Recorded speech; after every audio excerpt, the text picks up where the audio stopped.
Hello parents, आज का मेरा टॉपिक है बच्चों में ईयर इन्फेक्शन। छोटे बच्चों में स्पेशली 9 मंथ से लेके 6-7 साल तक के बच्चों में ईयर इन्फेक्शन बहुत कॉमन है। और ये क्यों कॉमन है? क्योंकि यूस्टेशियन ट्यूब जो थ्रोट को कान से कनेक्ट करती है वो इनमें छोटी होती है और वो थोड़ी नीचे होती है, जिससे बच्चों को ईयर इन्फेक्शन की टेंडेंसी ज्यादा होती है। तो इन्फेक्शन के मेन सिम्टम्स क्या है? जो कान के इन्फेक्शन अगर बच्चे को है तो बच्चे के वही कॉमन सिम्टम है, कफ, कोल्ड एंड फीवर। एंड इसके सिवा बच्चों में इस टाइम पे ईयर पेन बहुत होता है। ईयर पेन अगर आपका बच्चा बड़ा है तो वो खुद बता देगा, बट अगर छोटा बच्चा है तो वो बता नहीं पाता और वो बहुत ज्यादा रोता है, क्योंकि कान के इन्फेक्शन बहुत पेनफुल होते हैं। तो अगर आपका बच्चा बहुत रो रहा है और साथ में उसको खांसी जुकाम बुखार है तो प्लीज डॉक्टर को दिखाइए। हो सकता है वो ईयर इन्फेक्शन हो और जिसका इलाज प्रॉपर होना चाहिए।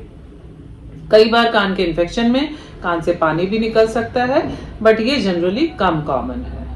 अब आपको एज अ पेरेंट क्या करना है जिससे आपके बच्चे को ईयर इन्फेक्शन कम हो?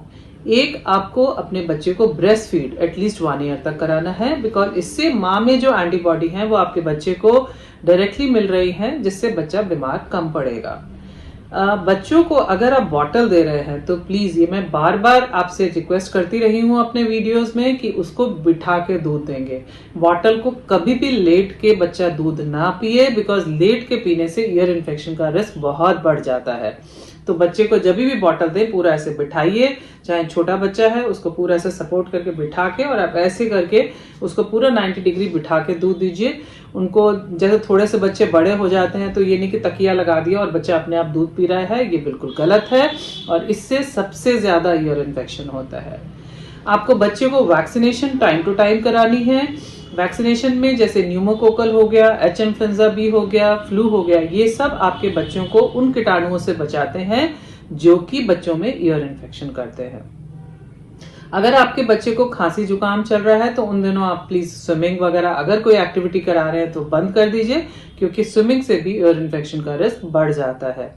घर में अगर किसी को भी स्मोकिंग की आदत है तो प्लीज वो बच्चे के रूम में बच्चे से दूर रहे, बिकॉज पैसिव स्मोकिंग से भी ईयर इन्फेक्शन का रिस्क बढ़ता है।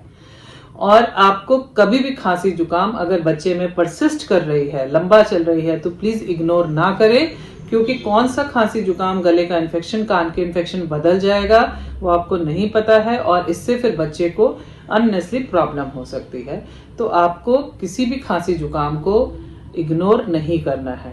बच्चों को पैसिफायर भी एक एडेड रिस्क है ईयर इन्फेक्शन के लिए, तो प्लीज पैसिफायर ना दें।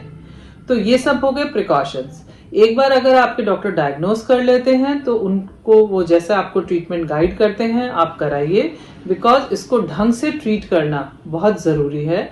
क्योंकि अगर आपने ईयर इन्फेक्शन को ढंग से ट्रीट नहीं किया तो आपके बच्चे को, एक तो इसमें ईयर इन्फेक्शन में रिकरेंस की चांस बहुत ज्यादा है, मतलब बार बार हो सकता है।